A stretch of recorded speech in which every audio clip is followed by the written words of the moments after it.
Hi friends, అందరు ఎలా ఉన్నారు? బాగున్నారా? మేమైతే చాలా బాగున్నాం.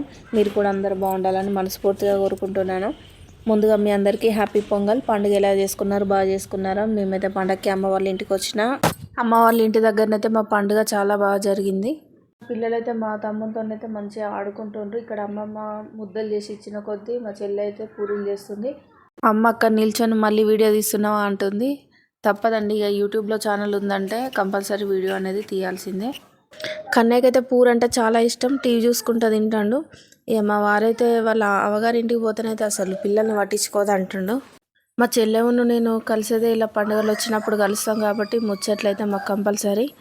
అమ్మ 2 కిలోల గోధుమ పిండి తీసుకొచ్చింది. ఎందుకంటే పిల్లలు పొద్దున సాయంత్రం తింటారు కదా, ఉన్నా కూడా మళ్ళీ మార్నింగ్ అయినా తింటారు అన్నట్టు. ఏం చేసినా కూడా తక్కువనైతే చేయదు, ఎక్కువనే మిగిలేదట్టు చేస్తుంది. వాళ్ళ కిచెన్లో అయితే లైటింగ్ అయితే చాలా తక్కువ ఉంది. వీడియోనైతే చాలా డిమ్గా వస్తుంది. ఇప్పుడైతే ఈవినింగ్ అయింది. ఇక ఛాయ్ పెడుతున్నాను. ఇక మా ఊర్లో అయితే అసలు ఛాయ్ లేని ఉండలేరు. ఇక మార్నింగ్ లేసుడుతోనే ఛాయ్ కావాలి, మళ్ళీ ఈవినింగ్ అయిందంటే ఛాయ్ అంటారు. ముఖ్యంగా మా అమ్మ అయితే అసలు ఉండదు. అమ్మకి సోమవారం ఫాస్టింగ్ ఉందని ఆదివారం సోమవారం 2 రోజులు పండుగ అనేది చేసుకున్నాము. కొంచెం ఆదివారం అయితే నాన్ వెజ్ వెరైటీస్ ఎక్కువ చేసుకున్నాము. ఆదివారం రోజైతే బోటి, మటన్, చికెన్ బిర్యానీ, ఫిష్ అలా ఎక్కువ వెరైటీస్ అయితే వేసుకున్నాము. పండుగ రోజు ఇంటికి అల్లుళ్ళు వస్తే ఆ మాత్రం ఉండాలి కదా, తగ్గేదే లేదు అన్నట్టయితే వంటలు చేసినాం. స్టవ్ మీద ఉడకబెట్టేదైతే బోటి. ఫస్ట్ బోటీని అయితే మంచిగా నీట్గా కడుక్కొని దాన్ని ఫస్ట్ ఉడకబెట్టాలి. ఉడికేలోగానైతే ఇక్కడ అమ్మ ఉల్లిగడ్డలు కట్ చేసి ప్లేట్లు వేస్తుంది. బోటీలకు ఇన్ని ఉల్లిగడ్డలు పట్టవు. రెండిటికి మటన్ కొన్న బోటీకి రెండింటికి కలిపి కట్ చేసింది.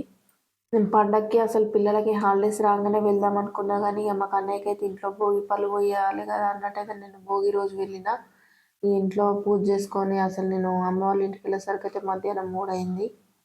మధ్యాహ్నం అయితే పిల్లలకి ఇష్టమని చికెన్ బిర్యానీ చేసింది, కానీ నేను వెళ్ళేసరికి అమ్మ చేసింది. ఇక వీడియో తీయలేదు, గిన్నె ఖాళీ అయింది. అమ్మ వాళ్ళ ఇంటి దగ్గర కూడా ఈ భోగి పళ్ళు పోయొచ్చు, కానీ నేనైతే ప్రతి సంవత్సరం మా ఇంట్లోనే వస్తాను. నా సెంటిమెంట్ కొద్దైతే మా ఇంట్లోనే ఈ భోగి పళ్ళు అనేవి కన్నయ్యకి పోసిన.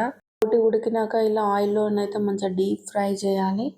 వంటలు అమ్మనే చేస్తుంది. ఇటువైపు అయితే బోటి ఫ్రై చేసింది, ఇటువైపు చేపల పులుసు పెట్టింది. నాకైతే చేపల పులుసు అంటే చాలా ఇష్టం. ఇంకోటి ఇక్కడ మటన్ పులుసు పెడుతుంది. ఎందుకంటే ఇది పూరీలోకి అద్దుకోవడానికి అయితే కొంచెం సూప్ లాగా ఉండాలి కదా, అందుకైతే మటన్ సూప్ పెట్టింది. ఇంకా పండగకి మీరేం స్పెషల్స్ చేసుకున్నారు? వెజ్జా నాన్ వెజ్జా కామెంట్ చేయండి. మాకైతే ఎక్కువ నాన్ వెజ్ మేము తింటాము. మా డాడీ అయితే అలా చిన్నప్పటి నుంచి కొంచెం అలవాటు చేసిండు కాబట్టి ఇక కొంచెం అలా నాన్ వెజ్ అయితే అలవాటు అయింది. ఇక మా చెల్లెను నేనైతే ఇక్కడ షాపింగ్కి వచ్చినాం. పిల్లలకి టీషర్ట్స్ తీసుకుందామని అయితే సౌత్ ఇండియాకి వెళ్ళినాం. అక్కడ నుండి మళ్ళీ డీమార్ట్కి వచ్చినాం. డీమార్ట్లో అయితే ఇక కొంచెం ఈవినింగ్ టైంలో అయితే కొంచెం జనాలు అయితే ఎక్కువనే ఉన్నారు. ఇక మా పిల్లలు అయితే ఒక్క దగ్గర ఆగడం లేదు. డీమార్ట్కి వస్తే ఏంటంటే బయట షాపులతో పోలిస్తే ₹1 ₹2 తక్కువకి వస్తాయి. కానీ ఆఫర్స్ చూసి మనం ఆగుతామా? మొత్తం ట్రాలీలకు ఒక్కొక్కరు నింపుకొని వెళ్తుండ్రు. షాపింగ్ అయ్యాక ఇంటికి వచ్చాము. ఇంటికి వచ్చాకనైతే ఈరోజు చెల్లె బర్త్డే. అమ్మను నాన్ననైతే కేక్ కట్ చేపిస్తుండ్రు.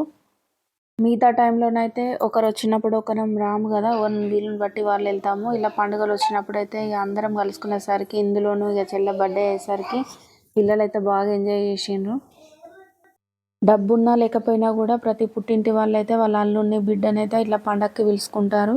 ఇక వాళ్ళ వీలుని బట్టి వచ్చుడా రాకపోవడం అనేది వాళ్ళ ఇష్టం. ఇక మేమైతే అందరం అయితే ఈసారి సంక్రాంతి పండగకి అయితే వచ్చినాం. కన్నయ్య అయితే వాళ్ళ పిన్ని ఎప్పుడు కేక్ కట్ చేస్తుందా అని చూసిండు. లాస్ట్కి అయితే వాళ్ళ పిన్నికి కేక్ తినిపించిండు. మా సంక్రాంతి పండుగ వీడియోనైతే కొంచెం లేట్గా పోస్ట్ చేస్తున్నాను ఫ్రెండ్స్. మా వీడియో నచ్చితే ఒక లైక్ చేయండి, ఫ్రెండ్స్ అండ్ ఫ్యామిలీకి షేర్ చేయండి. వీడియో చివరి వరకు చూసి ఎలా ఉందనేది కామెంట్ చేయండి. మరిన్ని వీడియోస్ కోసం మా ఛానల్ని సబ్స్క్రైబ్ చేసుకోండి.